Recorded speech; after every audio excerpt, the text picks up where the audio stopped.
I wrote a paper recently that we called the Raynmaker Frontier Manifesto, The Dawn of Autonomous Selling. And I would say that it was probably not that dissimilar to when whomever wrote the first paper on autonomous driving.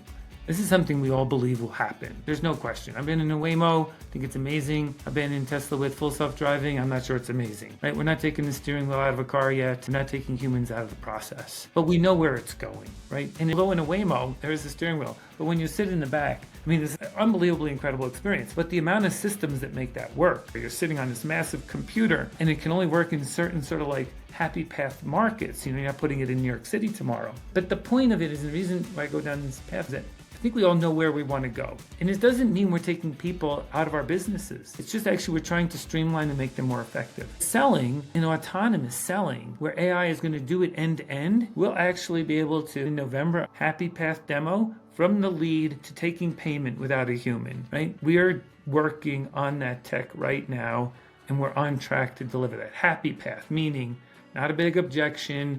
You sort of understand the offer and you're a qualified sale. It's going to take us a couple of years to get to be able to handle every exception in every situation with just AI. But the key is that we still are going to have people working with the data to bring insights, like see patterns. Maybe the offer is wrong. I mean, the sales process is rather complex because it isn't just buying a lead from Google and making a phone call, sending an email.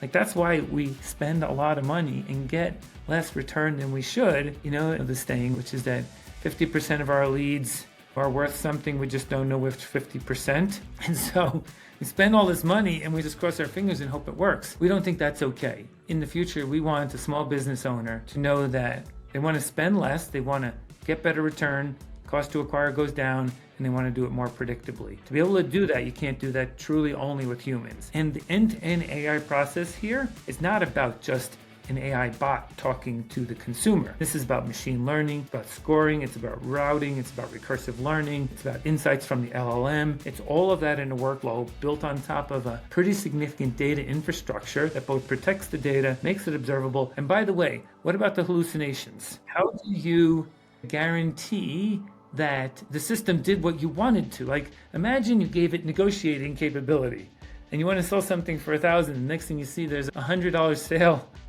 on your ledger, and you're like, what happened? Well, the AI decided, sure, I'll sell it for $100. We need to have in place systems that protect against that, or that are watching against profiles that are not acceptable in the system. So there's a lot. Like, autonomous doesn't mean simple.